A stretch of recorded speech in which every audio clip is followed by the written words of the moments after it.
Okay, welcome to your weekly program, Bilahdan, a show with an accent for those without one. We always say that. And this week we need to really delve into what's going on in the Middle East, especially after President Trump visited Saudi Arabia a few weeks back. And then all of a sudden, we have the son of King Salman, almost a soft coup in Saudi Arabia, getting rid of knife. He was the natural inheritance to King Salman. Now, for the first time, the son of the king will be the next king, not the brother as it's been since Faisal and all of that in the last 100 years or so. However, now we have the gangs of Arabia, all the United Arab Emirates and all the Emirates and Saudi Arabia and Egypt. I don't know why Egypt is jumping on this. I think El-Sisi now is running the country like a whorehouse, just for hire. Anybody give him money will do it. Bomb Libya, he'll do it. Selling 2 islands, he'll do it. He's just the guy desperate to finance his cronies and the military and grabbing land. Egyptian military is probably the only military. They lose lands in wars and peace too. So the declaring war on a small country of Qatar, about 500,000 there. Most of them are not even Qatarians, and demanding 10 items Qatar has to do. They have to cut tie with Iran, and they have to get ready support of the Brotherhood, and they have to shut down Al Jazeera. Just outrageous, bizarre demands. It's like it's arranged by clowns and a comical, farcical chapter of what the Saudis doing with the debacle in Yemen, killing and starving the Yemenis, and now they are gaining on Qatar.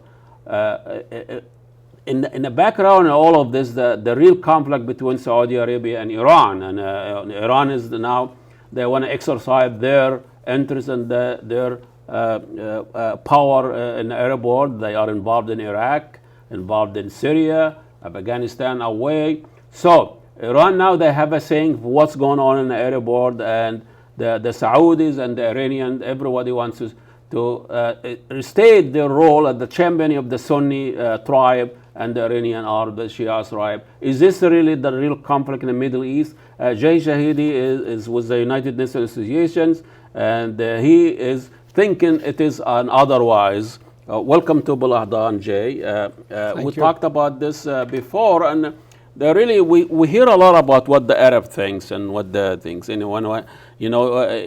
This time the Arab population in Egypt and Jordan and Morocco and Libya, Sudan, they're not buying into Sunni-Shia conflict, and they're not buying into gaining on Qatar. I've seen a lot of opposition and a lot of people demonstrating in Egypt and been arrested, put in jail. They don't buy into this Sunni-Shia's dichotomy, and they've been used as an excuse to stifle any opposition. So, but we haven't heard from the Iranian people, the Iranian American here, or the Iranian people. What do the Iranian think of all of this? Well, believe it or not, even though the Iranian people are ruled by a theocracy, by a system of clergy ruling the country, starting with Ayatollah Khomeini, who came to power in 1979, Iranian people are rather secular. It's hard to believe for the Westerners. They really don't look at the struggle with Saudi Arabia as a religious Shia-Sunni conflict. The Shiites and Sunnis killed each other for centuries after the Prophet died, and Imam Ali claimed to be the successor to the Prophet, and the division started. But believe it or not, a lot of the Shiites under Islamic Empire, Arab/Islamic Empire, they went toward Iran because Persia had practiced freedom of religion since Cyrus the Great 2,600 years ago. Mm-hmm. So the Iranians culturally had grown for centuries to accept Jews and Christians and Zoroastrians and others to live among them, and things have been rather quiet. And this Sunni-Shia enmity is now being revived and rekindled by the West. That's really the American foreign policy, which got really bad under President Bush II after the invasion of Iraq, like trying to make Sunnis and Shias. And we know most of Arabs, most Saudi Arabians are of Sunni faith, and most Iranians are of Shia faith. Well, not really faith. It's the same faith. It's the same faith, but interpretation of it. And as I said, Iranians don't really, rarely talk. You don't even hear the Ayatollahs talk about the fact that they are Shiites. They talk about the fact that they are Muslims. They call themselves Muslims. They don't say they're Shiites. Muslim Republic, I guess. What happens is, this is a very dangerous card the United States is playing. Rekindling this centuries-old enmity that goes back to immediately after the Prophet's death. But Iranian, they were not Shia. I mean, Iranian were Sunni even up to the 18th century. Exactly. And actually, then the Ghaffari, whatever. The whole Shia business as an official religion of Iran or Persia was forced on him by Shah Ismail, who was a Sunni Turk, Ottoman. He's a cousin of the Ottoman family who had split. He split, took over Persia or Iran today, and then declared himself Shia, and then forced basically people to accept Shiaism. So it was really... but also what was the help of the British. A political, yes, it was a political move to create an enemy for the Ottoman Turks, because the Europeans were scared of Ottomans who were coming from the east, taking over Europe, Greece, and they came all the way to the doorsteps of Vienna. Practically East Europe and most of the Mediterranean was a colony of the Turkish Empire or Ottoman Empire. So there was a rivalry. Shah Ismail came and said, okay, we're all going to be Shiites now. So that's when Shiaism became a political force. And they persecute whatever oppositions. Oh yeah, Shah Ismail was ruthless to Sunnis, basically ordered everybody to accept Shiaism and created that division. But then we got away from that in recent times, decades, centuries. For example, the Iran-Iraq war between 1980 and 88 had nothing to do with religion. No. It was a land grab by Saddam Hussein, and the United States wanted to punish the Ayatollahs for supporting the seizure of the American embassy, which was a terrible, illegal act. But the United States encouraged Saddam Hussein to start bombing Iran, and that war started. And the Iranians never said, let's go kill the Sunnis. No. The Iranian generals and commanders say, well, let's go kill the Iraqis who are invaders. So what the US is doing right now is extremely dangerous. Once you revive that centuries-old enmity, then it's going to be so hard to contain it. It's going to come back to haunt us in the United States and our interests and our allies, including Israel and Saudi Arabia. You know how the religion is used for political gain. I mean, misused for political. Yes, and I mean it seems like the Saudis want to be, want to portray themselves as the champion of the Sunni, but they are the one who are killing more and stifling, the people and Sunnis movement that they don't agree with, like the Brotherhood or other thing. So it's not. And also the Ayatollahs also, they want to portray themselves, they are the protector of the Sunnis minority in the Arab world, and that's why they support them, Malaysia and Iraq, well, Syria. They say they're guardians of Islam. And as I say, the true Islam. The true Islam, the way they interpret them. Yeah. And in Iran, Iranians, or the Shia Iranians, who are the majority, really don't talk, even at the governmental level, at the Ayatollah's level, but certainly at street level. People don't talk about, we don't like Arabs because they're Sunnis. They don't say the Sunnis are blasphemers. But on the other side, in Saudi Arabia, starting with Wahhabism, Abdul Wahhab considered the Shias blasphemers. And up to even now, the proponents of Wahhabi sect of Islam, they say that Shias are blasphemers, they must be exterminated. I don't know if they're extreme, but when you talk to the Sunnis in the street, they don't share that. No, that view. people in the street don't. Actually, so this is the real victims, the people. Yeah, we're talking about the ideologues like Abdul Wahab, and then of course Abdul Aziz, Abdul Aziz's ancestors in 1744. The Saud family formed an alliance with the Wahhabi sect, and they accepted Wahhabism as the true Islam in Saudi Arabia. And to this day, there has been this alliance between the Wahhabis and the royal family of Saudi And also, it came the same way Shia that came in Iran. You know, there was the alliance with the British that they used them to fight the Ottoman in Saudi Arabia. So it's really driven by politics all along. And I don't know. You know, in the 21st century, in the modern life, we're still using this nepotism and tribalism and sectarism in politics. And you know, how could you know, when we look at the conflict right now, you know, what's going on in Yemen, Syria, Iraq, and now Qatar, and all of this. So how this is the Sunni-Shia's conflict with the Karami has been used in those conflicts? Well, I really have not seen any evidence that the regime in Iran, the Islamic Republic government of Iran, went to Syria to help Assad because Assad and his people are Shiites. They went there for their own power, for their own interest. And they also, the same with Yemen, the same when they helped set up Hezbollah in Lebanon. Naturally, they want to stay in power. And one way the Iranian regime has looked at it is that by helping Hezbollah and before Hamas, they're going to ensure their own survival, because if Israelis or the Americans start bombing Iran and come to actually do the regime change like they've been talking about it, then the Iranians would create trouble for the US and its allies through Hezbollah, through Yemen, and through Syria. Now, and then we have to look at it that who is really militarily behind Iran? It's Russia, it's Putin. Who is behind Assad? It's Putin.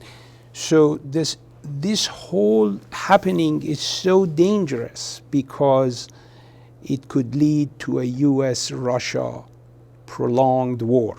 You know, during Obama, they have the Iranian deal. Things are looking a little bit bright, you know. And the Iranians wanna play politics. They wanna play peace, and then came Trump.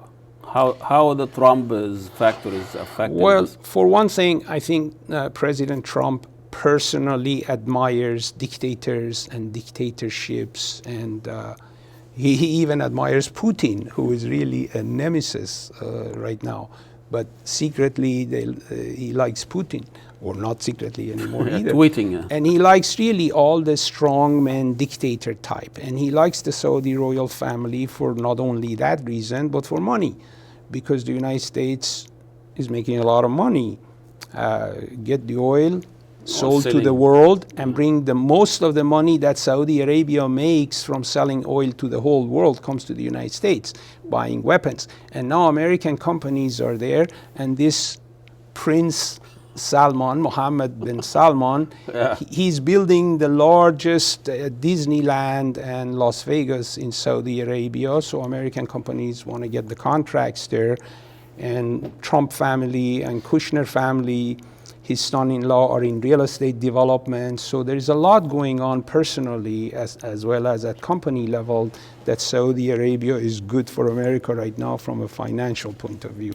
So who's benefiting from all of this? You said the American companies, it's you know, follow the money as they say, and but when you look at, I think the Americans are scaring the Saudis from the Iranians. Yes. And every time the Saudis try to a little bit be independent, try to look at the other so options. much manipulating here that not the foreign policy establishment of the United States. Remember, President Obama was very popular until the end.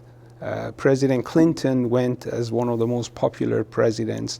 They had a policy of getting along with everybody, containing Saudi Arabia, containing Iran. Naturally, the two are rivals for the Persian Gulf and its resources and control of it. But President Trump is really taking the Lone Ranger approach and not going, for example, through the United Nations and international bodies. It's like President Bush the first went and kicked out Saddam Hussein out of Kuwait through the UN, formed an alliance. The UN was formed by President Roosevelt, suggested by his wife. Let's have an international body, which is our international law, and we'll go to it to try to resolve our disputes. But now, with Bush II, Bush appointed John Bolton, a UN hater, as ambassador to basically go to destroy the UN from within. Did this guy shave his mustache yet? Well, you know what's happening? President Trump has yielded to the power of the people who formed the project for the new American century in 1990s. Yeah, he represents some power. I mean, well, he's got a lot of their organizers, founders, theoreticians inside his advisors and government.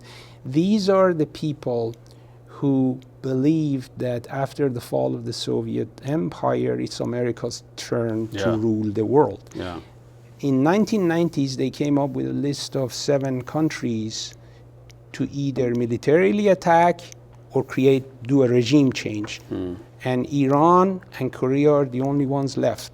And North Korea announced they have the bombs, so now we are back. Oh, wow, let's talk. Yeah. What are we going to do? What are we going to do with North Korea? They're crazy, he's crazy, and he can throw a bomb.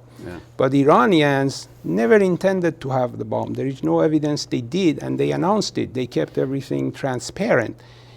If they really wanted to have a bomb, they would go invent it, test it, then come and tell the rest of the world. So what's happening is this policy of America should be the hegemonic imperial power, neo-imperial power. It's not going to work because the world has changed. This is not the 19th century Britain. You're right. I mean, Americans, they don't have the leverage as they used to be. I mean, they don't run the show anymore, and they all react to it. Yeah, and President Trump not only hates Iran. I mean, he's angered the Mexicans. He's angered the Chinese. Yeah. He's catering to his base. He's got this policy that I am what counts, and therefore shut up and go under my control.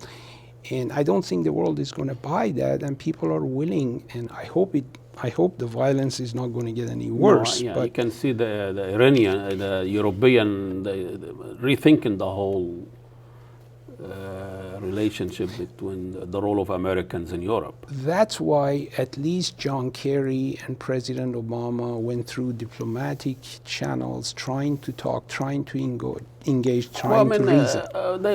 They were involved in 6 different wars, drones, and they're not, they're not. But innocent. At least they tried diplomacy. Yeah. Right now, President Trump came, cut the budget of the State Department, whatever. 49 whatever billion or whatever, I mean, a significant amount, I don't remember the figure now, but anyway, the whole thing is that we are in a dangerous world. We are alienating the Russians, the Chinese, the Latins. I think some people have to get to President Trump and make him see all this. I don't think he has the background. His background has been business. He hasn't had a background in. Well, I mean, he's manipulated by other forces. I mean, the guy has no idea what, the complexity of those conflicts, and he just want to be in the picture and tweeting and all of that. But I don't think he is the issue. The issue is the people who are running the show in this country. Since President Bush II decided to invade Iraq, because Saddam Hussein could have been removed in a lot cheaper and easier way.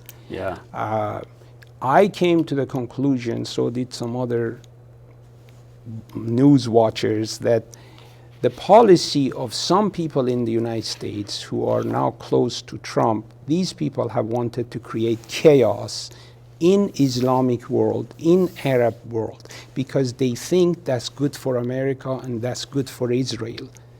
Whereas history shows once you create chaos, then you get people like bin Laden out of it, then you get ISIS out of it, then you get, once there is poverty, destruction, chaos, you get radical regimes coming to power. Well, you need an enemy after the Soviet Union collapsed, and Islam and Islamic war, it is the one playing the role. So you feed into the military-industrial complex, but as you know, you always need an enemy. Well, thank you so much, Jay Shahidi. My pleasure. Pleasure always to have you here. Keep up the good work. Jay Shahidi is always involved in peace, and the United Nations is a big part of it.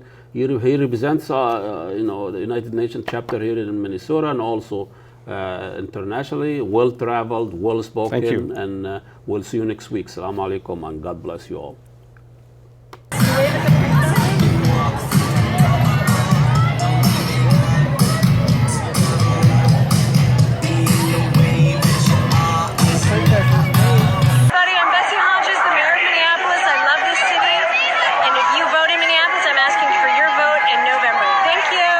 Ramadan for Ramadan? Oh, of course. I hope everybody's having a blessed Ramadan.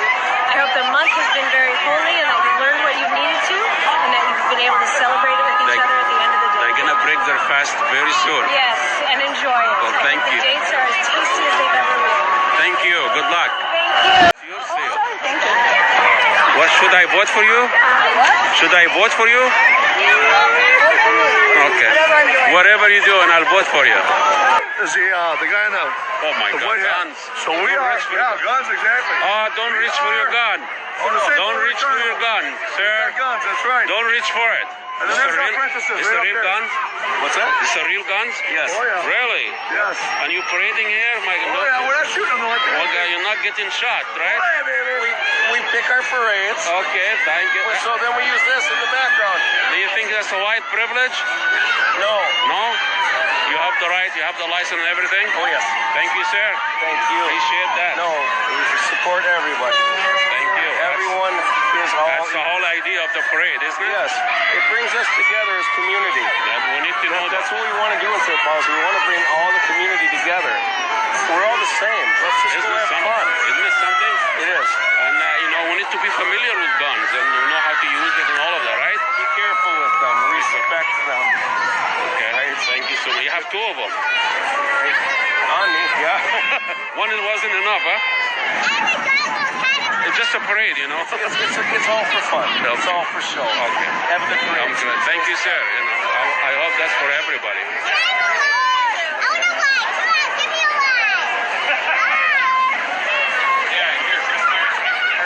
There you have it. I'm not being facetious, and the guard they dare even to carry a gun and walk in a parade like that, untested, uncontested, and the police even pushing people, not even.